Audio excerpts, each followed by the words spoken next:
प्रभु यीशु मसीह के नाम में आप सभी को जय मसीह की। स्ट्रॉन्ग टावर चैनल में आप सबों का स्वागत है।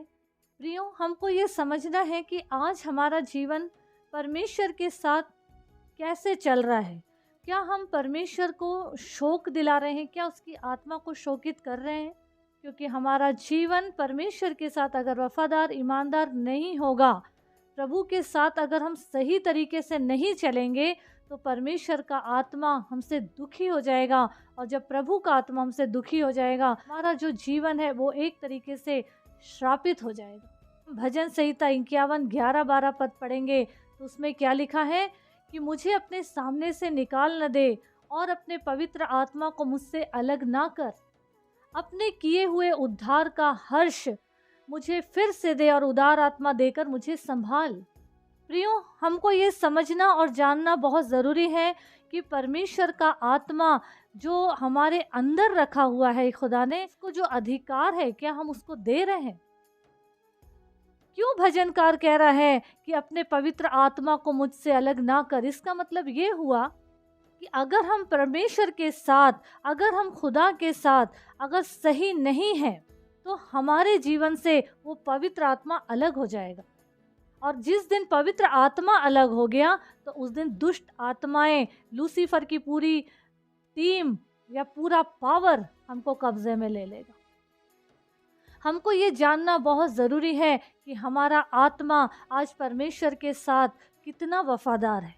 और अगर हम परमेश्वर के साथ सही चलेंगे, सही तरीके से अपने जीवन को परमेश्वर के साथ बनाए रखेंगे, संबंध को मजबूत करेंगे प्रियो, तो हमारे जीवन में जो परमेश्वर आनंद देगा, जो खुशी देगा, तो उसमें उसको कोई छीन नहीं सकता है। अगर हम वचन से देखें, यूहन्ना रचित सुसमाचार उसका 16 अध्याय 22 पद में क्या लिखा है? तुम्हारे मन में आनंद होगा और तुम्हारा आनंद कोई तुमसे छीन ना लेगा। जब हम प्रभु के साथ चलेंगे, तो हमारे जीवन में जो भी आनंद होगा उसको कोई छीन नहीं सकता फिर, क्योंकि हम प्रभु के साथ मजबूत रहेंगे, परमेश्वर के साथ आनंदित रहेंगे। जब प्रभु के साथ हम आनंदित रहेंगे, तो हम संसार की खुशियों को कीमत नहीं समझेंगे, क्योंकि आज का जो युग है वो यही सोच के चलता है। संसार की सुख सुविधाएं, पैसा पानी, दौलत शौहरत, घूमना फिरना, ये वो दुनियादारी, बस संसार की जो सुख सुविधाएं हैं जो एक दिन नाश हो जाएगी। फिर प्रभु के लोग वो संसारिक बातों पे मन नहीं लगाते, फिर वो आत्मिकता की धुन में चलते रहते हैं। और वो आनंद हमारा कोई नहीं छीन सकता जो हम प्रभु के साथ बनाए रखेंगे। प्रियो, पौलुस ने क्या कहा कि संसार की कोई ताकत उस मसीह के प्रेम से अलग नहीं कर सकती। क्यों मालूम? क्योंकि उनके अंदर खुदा का वो सच्चा आत्मा, पवित्र आत्मा का कार्य होता था और परमेश्वर के साथ उसके संबंध मजबूत हो गए थे।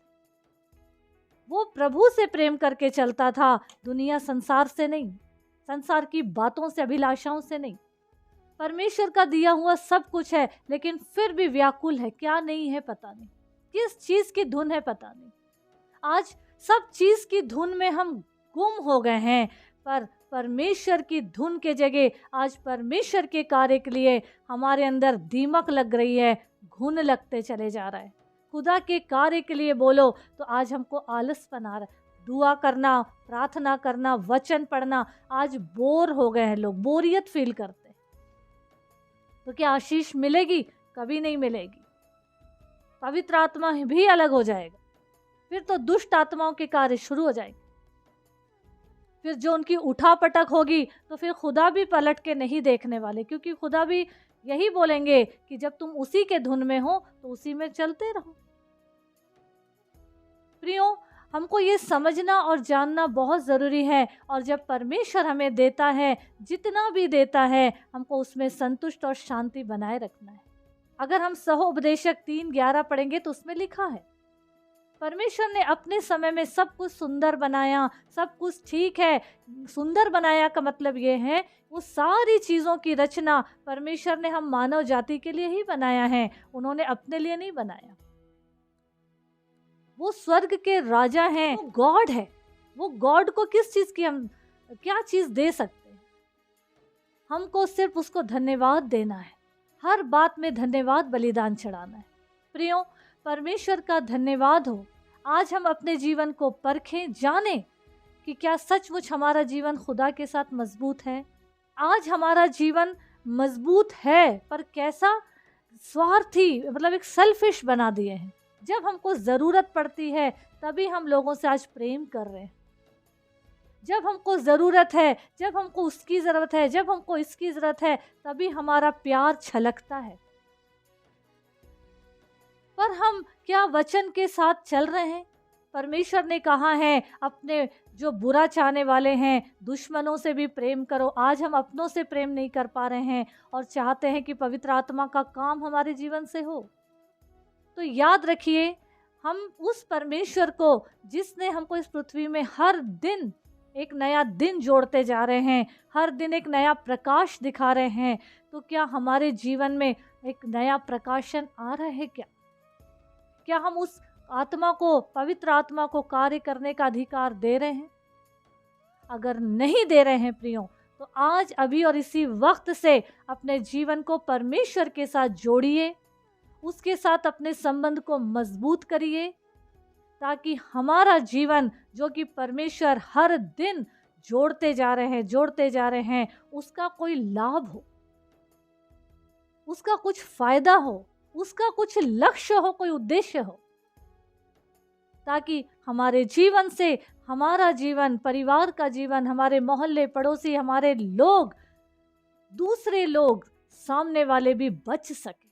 परमेश्वर जो कि हमको हर दिन एक नया दिन दिखा रहे हैं प्रियो, तो हमको एक वचन याद रखना है जो कि यहूदा उसका 1 अध्याय 21 पद कहता है, अपने आप को परमेश्वर के प्रेम में बनाए रखो और अनंत जीवन के लिए हमारे प्रभु यीशु मसीह की दया की आशा देखते रहो। जब हम प्रेम करेंगे खुदा से, एक दूसरे से परे, तो हमारा जीवन नित्य प्रभु में आगे बढ़ता जाएगा। पवित्र आत्मा की सामर्थ हमारे जीवन से प्रकट होगी, कार्य करेगी, और वो सारी बातें, वो सारा अधिकार जो खुदा ने हमको दिया है, अधिकार के साथ हम करते चले जाएंगे। और जब तक हम पृथ्वी में रहेंगे, हमारा जीवन व्यर्थ नहीं जाएगा, पर प्रभु के साथ साथ महिमा का कारण बनता जाएगा। तो अपने जीवन को संभालें, सुधारें और एक दूसरे से प्रेम करें। प्रभु के साथ अपने जीवन को, अपने संबंध को मजबूत करते हुए, उसके राज के अधिकारी होते हुए प्रभु के राज में बढ़ते जाएं। प्रभु यीशु इस वचन के द्वारा हम सबों को बहुतायत की आशीष दे। आमीन, आमीन।